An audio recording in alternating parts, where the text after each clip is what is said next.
Get out my ear. Get out my ear. Get out my ear. Get off my shoulders. Get off my knee.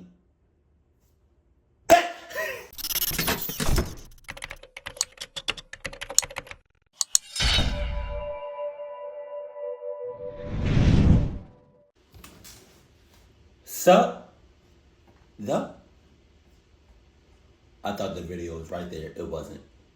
I was not prepared. Okay, let's go. Today's story comes out of China, and it is a brutal story. There's just no way to tell it. China? I be hearing some stories about China. Like, I don't know if I would want to live in China. Anybody, that lives in China or lived in China, tell me about your experience. Because I've heard some stuff, and China, I don't know if I would want to live there for any amount of time. Probably visit, but not live. I don't know. Without being sort of graphic. So with that in mind, this is definitely a mature audiences only type of story. That said, it is a fascinating story, and the ending is something that very few of you are going to see coming. It's going to feel kind of predictable throughout most of the story, and then it's like the end completely changes your impression of the story. But before we get into that story, if you're a fan of the strange, dark, and mysterious delivered in story format, then you come to the right place, because that's all we do, and we upload once a week. So, if that's of interest to you, please offer to power wash the like button's house, but be sure you set the machine all the way up so you blow off their shingles and blast all their paint off, and then you just leave. Just leave it as is. Also, please subscribe to our channel and turn on all notifications so you don't miss any of our weekly uploads. Okay, let's get into today's story.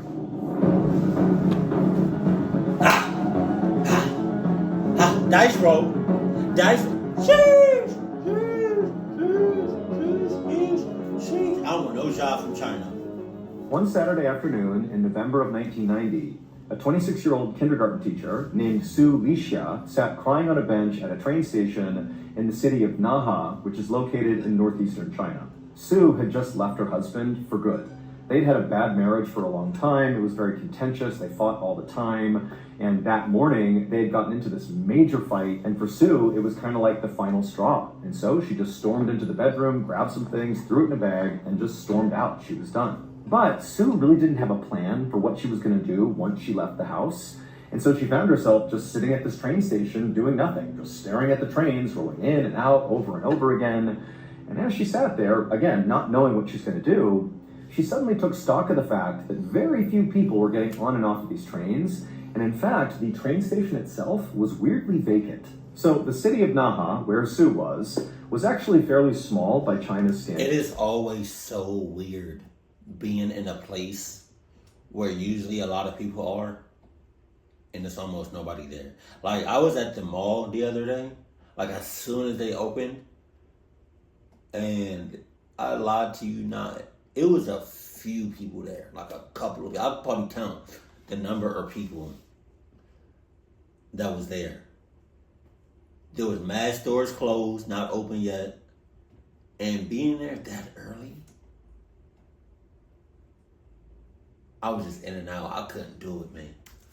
Even though there was 70,000 people that lived there. The city sat at the base of this towering mountain, and then all around the city in the outskirts was basically just farmland with lots of soy and corn crops. And then as you moved closer to the city center, there were lots of things you would expect to see in a city, like tall buildings and residential and commercial areas. But overall, Naha was just kind of boring. It's like the city was a city, even if it was small, but there was just not much going on. And in fact, if you lived in China, but not in Naha, there was a very good chance you didn't know Naha even existed, like it was kind of irrelevant. However, in the last few months leading up to this moment that Sue is sitting at this train station, the city of Naha had suddenly been put on the map, and everybody knew about this city. Because women from Naha were going missing in droves. In fact, Sue herself knew of at least a dozen women who had gone missing over the past few months from Naha. And as these women started going missing, it was making the news all over the country, and women who lived in Naha were acutely aware of the risks of being out alone, in fear that somebody was going to come snatch them up and take them away. In fact, every time Sue would go to work, she would make sure she would walk with other women, like in pairs,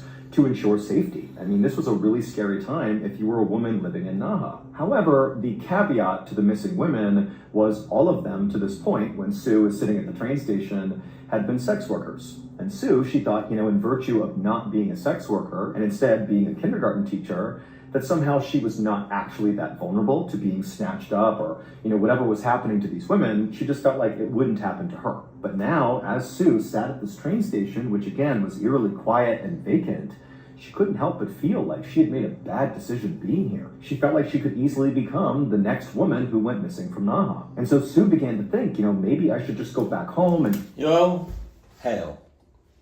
That's when you realize you're in an unsafe environment, or you feel like cluckiness is about to happen. That's when you go in your bag and get your Adidas boxing gloves and start going to town. You can not have no fighting experience, no boxing experience, no MMA experience, no wrestling experience, right? No street fight experience. But as soon as you put on those boxing gloves, and I'm not talking about like the boxing gloves, not the big ass cushion gloves. I'm talking about like those wraps that boxers put on before they put on their boxing gloves. Those motherfuckers, right? I don't know what they're called, but I'm just gonna call them the Adidas wraps. Put them on. It might take you like 5 minutes to put them on, but I guarantee you put those on.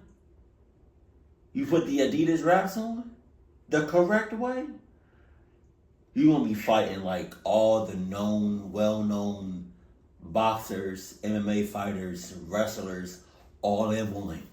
Yup. Cluck, what you talking about? Try to patch things up with my husband, mostly for her safety, just to go back inside her home and be safe again. But before she could stand up to do that, she noticed on the other end of the platform this man who was exceptionally well dressed with this beautiful brown wool coat and fancy pants. He looked like he stepped straight out of a fashion magazine. He came up onto the train platform, and without saying a word, he walked slowly down the platform all the way to where Sue was. Okay, yeah, as I'm watching you every second, every moment, every hour, every shits of the time that you're here. And so when you move, I move. Cluck. He reached into his pocket and he held out a tissue to her because he saw she was crying. Cluck ass tissue. I don't want nothing from you. Cluck, what you talking about? She's looking up at the sky, and again, there's nobody else here, and she's very much on edge, and she doesn't know what to do. I mean, it was already creepy that this place was vacant, but it's even stranger to have a random man come up to her and try to initiate some sort of interaction with her. It just felt wrong and weird and very suspicious. But as Sue stared at the sky, trying to figure out what his angle was, she could see that he had kind of kept himself standing back from her, kind of a respectful distance, not trying to crowd her out. And he was looking at her with a very sympathetic look on his face, and he's holding this tissue out, and he said to her, "Are you okay?" And he hands the tissue again, like, "Please take it." And there was just something about this guy that felt very sincere, and Sue kind of let her guard down, and she accepted the tissue and wiped the tears from her eyes. She didn't say anything, and then this guy, he said, "Hey, do you mind if I sit with you?" And at this point, Sue said, "Yeah, okay, you can sit down." And so this very handsome, well-dressed man... You have got to be shitting me, man. I've seen way too many Mr. Ballin videos to know when you're in a clucked up situation. I'm not trusting him not one bit. Cluck. Took a seat next to Sue, not right next to her. Again, respectful distance from her. And again, he asked her, "Hey, are you doing okay?" And for Sue, whose life had been basically miserable the last few months or even years with this terrible marriage she was in, she wasn't used to being asked if she was okay. And this man, who she didn't know, had caught her at this very vulnerable moment in her life. And it was like all her emotions just came pouring out. And she began sobbing hysterically, telling this guy that no, she was not okay. Her life was in ruins. She had just abandoned her family, and she had no idea what she was going to do. And finally, when Sue stopped telling this guy all about her problems, she felt very embarrassed and kind of looked up at him like she was sorry for even saying as much. But the man, who was very intently listening, he was just nodding along, very sympathetic, and he told Sue that his name was Jia Wang, and that he was a director at a factory not far from here, and if she was open to it, he'd be happy to think about hiring her at the factory, give her a new start potentially, because it seemed like that's what she really needed. And then he asked her if she wanted to come back to his house to discuss this job opportunity further. Now with this, even though Sue had really appreciated everything this guy had done to this point, The second he asked her to come back to his house, she's like, red flags are going up. She knew there's something off here. Clearly, this guy does have an angle, and it's not to benefit me. And so she looked at him with an absolutely suspicious look, like, no way am I going to your house. I don't know you. Like, I appreciate the tissue, and you letting me cry, but there's no way. But again, as she's staring at him with the suspicious look, the look on Gia's face remained very sympathetic and very gentle, and it almost seemed like he was just going to get up and go, like, hey, I'm sorry for offending you. But before he did get up to leave, Sue said, hold on. Actually, yes, I'll come with you. How about we go back to your office with other people around? How about we go back to your job to talk about a job opportunity? Why do we have to go back to your house? Clock out my face. I didn't know why she agreed to go with him. Maybe it was because her life was so messed up at this point that she was just kind of ready to take chances and be sort of reckless. And this was definitely that. Big chance, very reckless. But again, she just felt like, there's something sincere about this guy, and she felt like she could trust him. And so Sue and Gia stood up, and together they walked down the train platform, not saying much. They went downstairs, they went out to the street, and they walked a couple of blocks to where Gia's street was. And as soon as they turned the corner and he showed Sue which house was his, Sue looked up, and whatever hesitation she had had still to that point about following the stranger to his house were gone, because she saw his house was beautiful. It wasn't that it was so grand or anything, it totally fit with the neighborhood, but it was very well maintained and totally felt on brand for a guy who was so well dressed and so well manicured and frankly so handsome. So Gia led the way to the front door of his house. He unlocked the door, he opened it up, and then he gently gestured for Sue to come on inside. And so she did. She walked past him. Gia followed her in, and the two of them took off their shoes and made their way into the kitchen, where Gia brewed some tea for them, and then they both sat down and began to sip their tea and talk about this job opportunity. And so for a few minutes, Gia is telling Sue all about the role and what she might be doing, and Sue is kind of asking general questions about it, but for the most part, she just kind of enjoyed being in the presence of somebody who seemed to care about her. But after she finished her entire glass of tea, suddenly Gia, who had been talking this whole time about the factory, just stopped. It was like he was waiting for her to drink that entire drink. And as soon as she was done with her cup, Gia, again, he went quiet and just stared at Sue with this kind of sinister look on his face, like he was very pleased with what was going on. And at that point, Sue looked down at her teacup and then back at Gia, then suddenly she began to feel very drowsy. It was like her vision was beginning to go, and she realized Gia clearly had poisoned her. There was something inside of her tea. And so before she could do anything, everything went black. A couple of weeks later, just a few blocks away from where Sue met Gia at the train station, a police officer named Zhang was standing behind his desk at the police station when a very concerned-looking elderly couple came inside. Now, this couple was here to speak with Zhang about a missing person, but the missing person was not Sue. She had been missing for 2 weeks now. Nobody had seen her, but no one had reported her missing. Her husband had just assumed that Sue had left him, and that's why he hadn't seen her, and so he had naturally not reported that. And again, nobody else knew she was missing, so keep that in mind. Officer Zhang has no idea about Sue and Gia, none of it. But when this elderly couple came in to make a missing person report, Officer Zhang was not the least bit surprised. It was now December of 1990, and over the past 6 months, 20 women out of Naha had suddenly gone missing. Remember, Sue is not one of those 20. The 20 are mostly sex workers who went missing at that same train station where Sue met Gia. And so Officer Zhang was used to making all these missing person reports. But candidly, the police actually felt like, because these were sex workers that were going missing, they weren't sure if they were actually being abducted or if they were simply getting on a train and kind of leaving town to go work somewhere else. And so really there wasn't a whole lot of investigation happening to figure out why so many of these women were going missing. But again, Officer Zhang, he's not surprised that they're telling him they want to file a missing person report. But when Zhang took this elderly couple to an interview room to talk to them about whoever was missing in their lives, when this couple spoke, Officer Zhang knew this was different, because the couple was not reporting another missing woman from Naha who also happened to be a sex worker.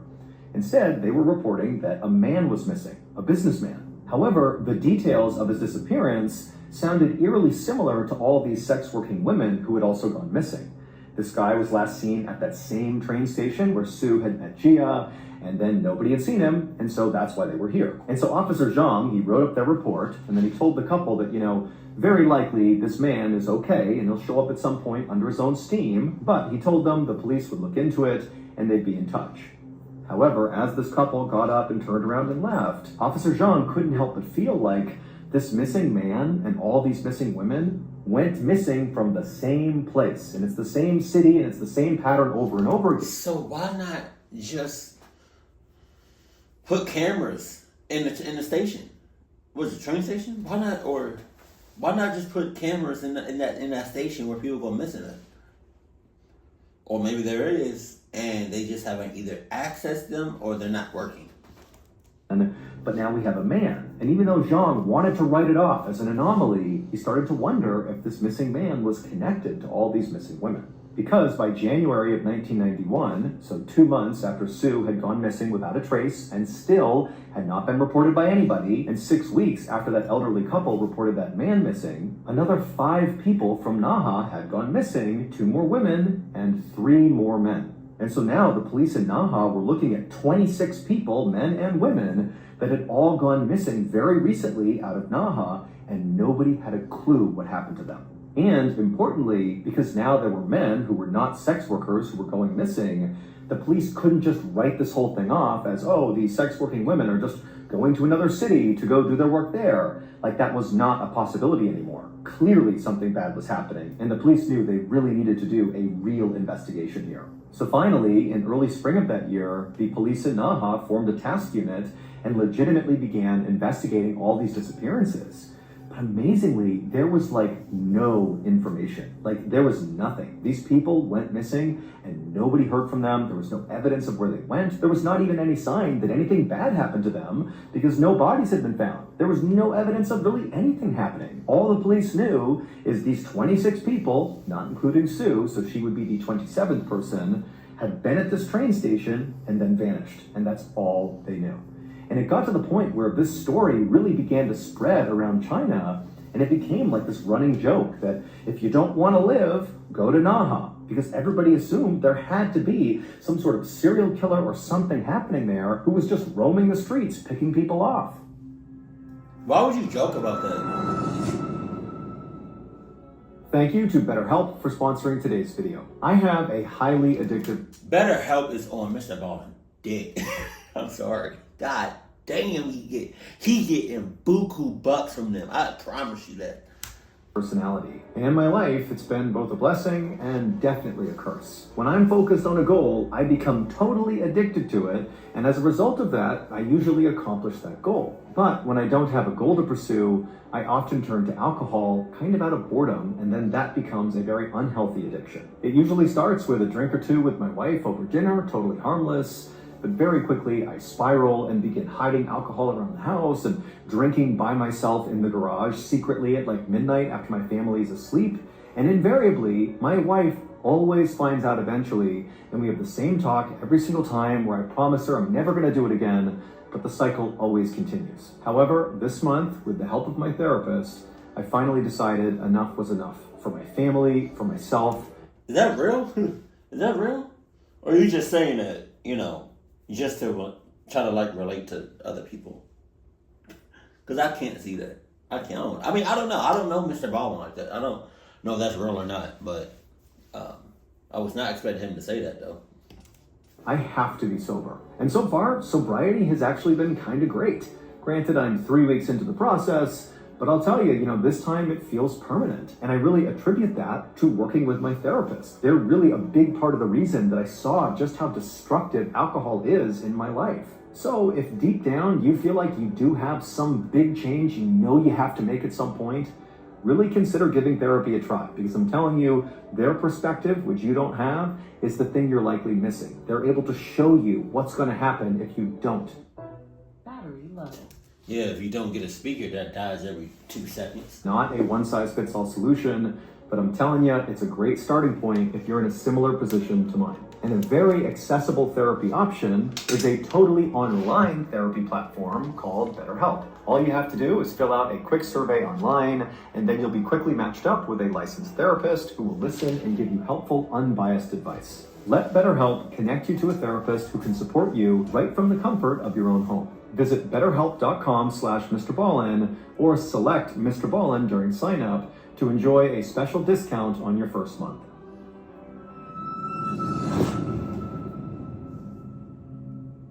By late summer of 1991, when really this story had taken hold across the country and was becoming a bigger and bigger deal because there was absolutely no resolution here, police had no idea what was going on, well, the whole situation got a whole lot worse because now, in addition to people suddenly vanishing at the train station in Naha, more people were also going missing in other cities nearby Naha, but all along the same train line that left out of Naha. So more train stations, more disappearances, all around the area, not just the city of Naha, but all around. And by the fall of that year, when over 30 people had gone missing all the same way from these train stations all around Naha, the police still had absolutely nothing to go on. All they had is, here are these people, here's where they were, they vanished, we got nothing else, no bodies, no evidence, nothing.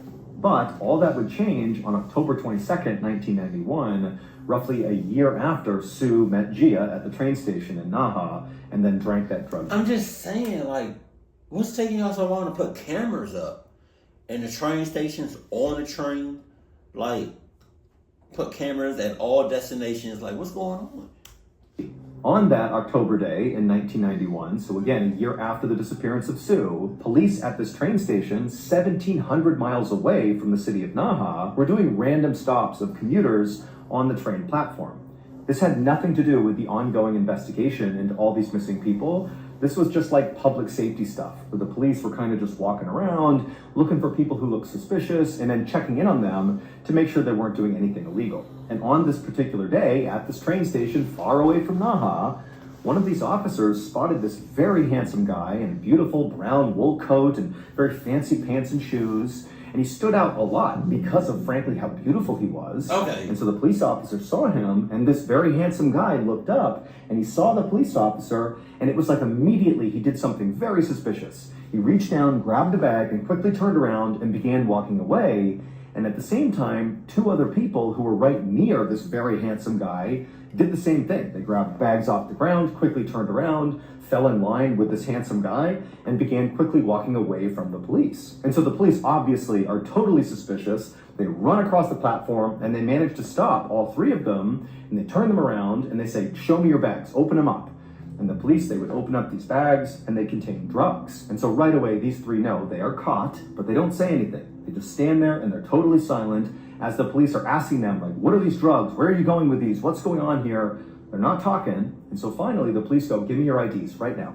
And so all three of them cough up their IDs, and the very handsome guy with the beautiful brown wool coat and fancy clothes, well, that was Gia Wang. The same Gia Wang who had gone with Sue into his house and given her the drugged tea. But again, these police officers are only concerned about the drugs. They don't know anything about these guys. They don't know that Gia met Sue and did this thing at his house with the tea. That wasn't even reported to police. Nobody knew about it. But these police knew they had caught these three people with these bags of illegal drugs, so they brought them back to the station and began to question each of them. And when they spoke to Gia, Gia said nothing.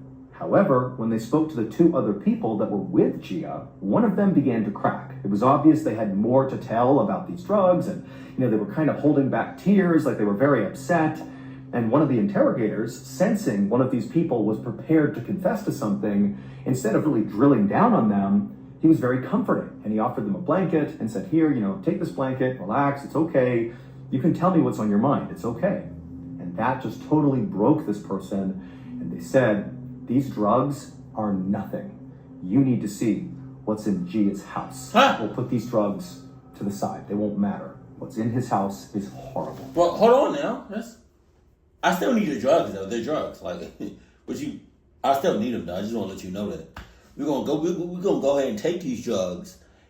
Now that we got those in our possession, what's going on with Gia's house? What's going on with that?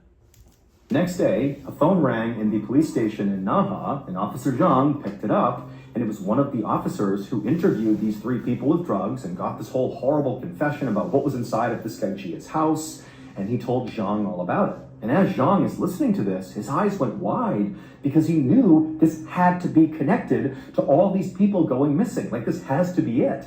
And so as soon as he hung up the phone, Officer Zhang rounded up 20 other police officers and 10 forensic doctors to go search Gia's house. And when they got there, the house from the outside looked just as beautiful as when Sue had seen it for the first time and felt like her reservations about Gia had gone down because of how wonderful his house looked. But as soon as all those police officers and the forensic doctors stepped inside of Gia's house, he wasn't home, there was nobody there. When they went inside, they were instantly hit with this horrible, horrible smell inside the house. Even though things are neat and beautiful inside too, there was something bad inside this house. And the smell seemed to be coming from the basement. And so at some point, Officer Zhang and the other officers, they got... He got a basement. He got a basement. Lock him up on site. The door, they opened it up and they looked down and all they could see was just this dark room down there. And the smell was so strong, but they pulled their shirts up over their faces and they went down the stairs. And when they got down there, they couldn't see anything. It's totally dark. But the smell at this point was so overpowering that a couple of the officers almost fainted. And so literally they had to leave the house. What if all the people that were missing are in his house dead?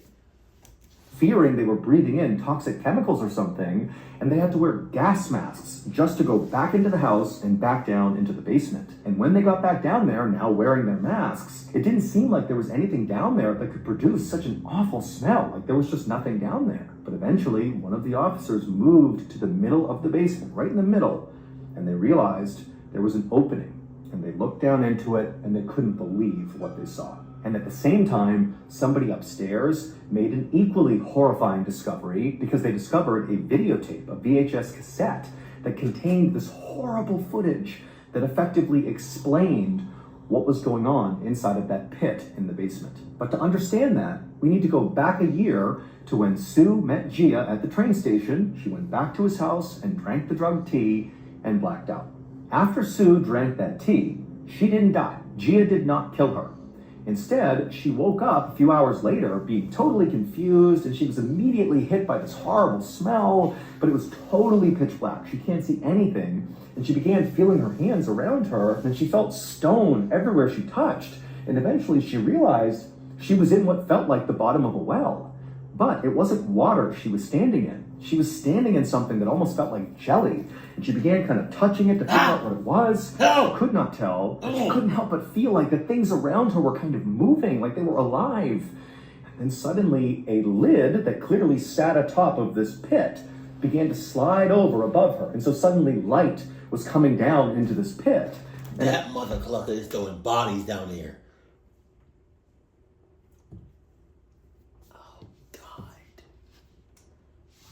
I mean, I'm trying to put two and two together, but man. First, Sue looked up and she didn't see anything, but then she looked down and realized what was all around her. It was people, dead people, and potentially even half alive people that were just stuffed into this big pit. They were all kind of decaying or, slowly dying or whatever it was, and she's just standing amongst it all. And then she looks up and she sees it's Gia, the beautiful man who had brought her here. He's standing up there looking down at her with a smile on his face. And Sue immediately pleads with him to please spare me, don't kill me. And Gia, he looks down at her kind of inquisitively and he says, if I lift you out of there, will you do anything I tell you to do? And Sue said, yes, I'll do anything. Just get me out of here, please. And so Gia, he reached down, he grabbed Sue, and he pulled her up and out of this pit inside of this basement. You'll do anything I tell you? You sure? Okay. Grab me one positive and one negative neutron. No? You going back into the pit. A few days later, Sue was back at the train station where she had met Gia for the first time, but this time she was alone, and she walked up onto that train platform with no intention of riding a train. Instead, as soon as she got up there, she began looking around, and then she spotted a businessman who was sitting on a bench. And she walked over to him, and she sat down next to him, and we don't know exactly what she said, but we think what she said was something maybe sexually suggestive or, something along those lines, and she's holding his shoulders and touching his hand. She doesn't know this man, and this man is very caught off guard by this, but he's kind of going along with it. And before long, she takes this businessman's hand, they stand up, and they walk out of the train station down to the street, and they make their way a couple blocks over to Gia's house. And when they get there, Sue leads him to the front door. She opens it up. She brings the man inside. The door shuts. They take their shoes off. And Sue leads this man into the kitchen where Gia... Hold on. I just want to see something. Hold on. And she walked up onto that train platform with no intention of riding a train. Instead, as soon as she got up there, she began looking around, and then she spotted a businessman who was sitting on a bench. Right. And she walked over to him, and she sat down next to him, and we don't know exactly what she said, but we think what she said was something maybe sexually suggestive or, something along those lines, and she's holding his shoulders and touching his hand. I would have been like, get out my ear. Get out my ear. Get out my ear. Get off my shoulders. Get off my knee. She doesn't know this man, and this man is very caught off guard by this, but he's kind of going along with it. And before long, she takes this businessman's hand, they stand up, and they walk out of the train station down to the street, and they make their way a couple blocks over to Gia's house. And when they get there, Sue leads them to the front door. She opens it up. She brings the man inside. The door shuts. They take their shoes off, and Sue leads this man into the kitchen where Gia is waiting with a wire between each hand. And as soon as this businessman walked into the kitchen, Gia pounced on him, wrapped the wire around his neck, and held it until the man passed out. And then he released the wire. And then Gia and Sue took this man, they lifted him up, and they carried him down into the basement and laid him out on the floor. So he's not in the pit, he's just out in the middle of the basement floor. Then Gia stepped away, picked up a video camera, turned it on, and began to film. He was filming the man on the ground and also Sue. And Sue, she knew what to do. She was going to do anything she was told to do. So she climbed on top of this still very much alive businessman who's just been knocked unconscious, and she straddles him so she's looking down at his head. Then she picks up a knife and she holds it in front of her, and then she looks up at Gia, who at this point has zoomed the camera in. She can hear the sound, the mechanics inside of the camera as it's zooming in on what she's about to do. And then she raises the knife over her head and drives it into this man's chest. The video that Gia shot of Sue murdering this man was the video police found on the first floor of the house shortly after police had found this horrible pit in Gia's basement. It would turn out that Gia Wang was absolutely the serial killer who was responsible for all these people going missing from the train stations. He would abduct them just like he did Sue, and he would bring them to his house, and then he would do horrible, horrible things to them, and eventually he would chuck their bodies into this pit. And so when he abducted Sue, he actually thought that when he drugged her, that he had killed her, and he had chucked her into the pit, believing she was dead. But when Sue had woken up inside of that pit, when he opened it up and looked down, and there she was, fully alive, he had an idea. Well, why don't I turn Sue into a murderer like me? She can help me. And so that was the condition for her being pulled out of this pit, that she would assist him in murdering people, and she agreed to do it. And so the reason the profile of victims changed from sex-working women to random men is because those are the people that Sue went after. She began targeting men. And so when that elderly couple came in and reported to Officer Zhang that a man was missing, that was Sue's first victim, the man who had been seen on video being stabbed in the chest by Sue. Now, nobody to this day understands why Sue actually went along with this. Like, she was pulled up out of the pit, but then when she was told to go to the train station and find your first victim, it's unclear why she didn't just go to the police and say, hey, there's a serial killer, Gia, here's his house, here's where he is, go get him. For some reason, she just did what he said. And in fact, Sue was not the only person who was brought into this murdering scheme. He managed to convince 3 other people, including his ex-wife, to also commit murders for him. And all 3 of those people also had ample opportunity to flee and tell police, but they didn't. All of these people just did what Gia wanted without asking any questions. I wonder, because he's, I guess, a powerful man, and if you didn't do what he said, or if you snitched on him, I wonder if he was going to do some clucked up shit to you, or get like one of his other peoples that work for him to do something clucked up to you.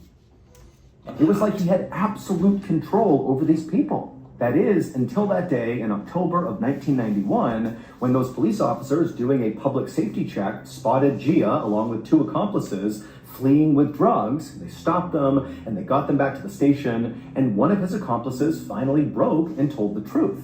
And the person who told the truth, the accomplice who broke, was Sue. Okay. She was there with him at the train station. Nobody knew she was missing, and she was the one who, when offered a blanket and was told, tell us the truth, she came clean. What about that? Ultimately, it was this police officer's kindness that broke her. In Gia's basement, inside of that horrible pit, right in the middle of it, were 42 bodies. God. 24 women and 18 men. Damn. In the end, Gia and all 4 of his forced accomplices, including Sue, were sentenced to death.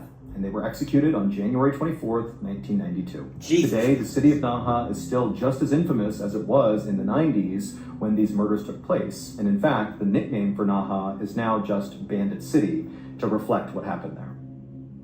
I hope nobody lives in Naha. I hope not. I want to create a mildly effective...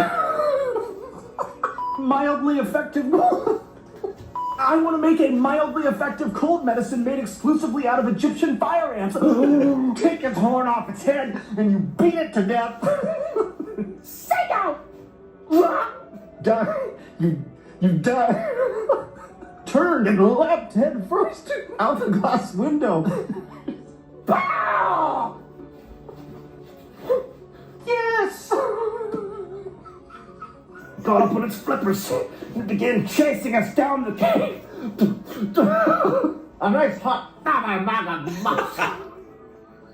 and we settled on a piping hot plate of eagle tonsils, your smoked chicken gallbladder eggnog, your zebra cornea souffle. Get to go surfing. Surfing. But it no! Yes, it did. Papa, tu dois avoir. Tu dois avoir. Ronnie was already in there. He looks at me and he says, Papaya, deberíamos certificado con Hello Fresh. Oh, and he put on... Ooh, Mr. Ballin', ooh. It's not even funny. If you're wondering why I just shared a whole slew of me just butchering my various intros and different parts of strange, dark, and mysterious videos, well, it's because you all asked for it. Last month, in our first ever Mr. Ballin' newsletter, we posed a question. We said, what do you want me to share with you the most? And overwhelmingly, what you all wanted to see was a compilation of bloopers. And you don't want to miss the next newsletter because maybe there's something else you want to see, and that newsletter might give you a chance to actually see that thing happening. And also, remember, the newsletter encompasses basically everything we're up to, both things that are coming up in the future, things that you might have missed, what we're doing now, and it's designed to be really easy to consume. It's very visual. It's not all text. It's very beautiful. It's an incredibly good newsletter. And so to sign up, all you got to do is go to ballinstudios.com and input your email, and boom, you're signed up. Also, you can just click the link in the description below. That will also get you signed up for the newsletter. And then we will deliver it to you, once a month, and boom, there you go. You're in the know. So thank you to all the people who have already signed up. And in advance, thank you so much to those that are about to go sign up. And I'm sorry to those that plan to not sign up, because really, you're missing out. And you know what? Seagull Lung is going to be pretty disappointed in you, so there's that too. Okay? Peer pressure. Go get it done. ballinstudios.com. Sign up for our incredible monthly newsletter. Thank you so much. See ya. Wait, don't go anywhere. If you're looking for more strange, dark, and mysterious videos, click here. I wonder when he makes his videos, if he's the only one in the room or he has people behind the scenes. Because I would be cracking up laughing every time he did some outtakes or bloopers, and I saw it him messing up in real time. The thing about this story, this will never happen to me because I already live on the edge, and I'm already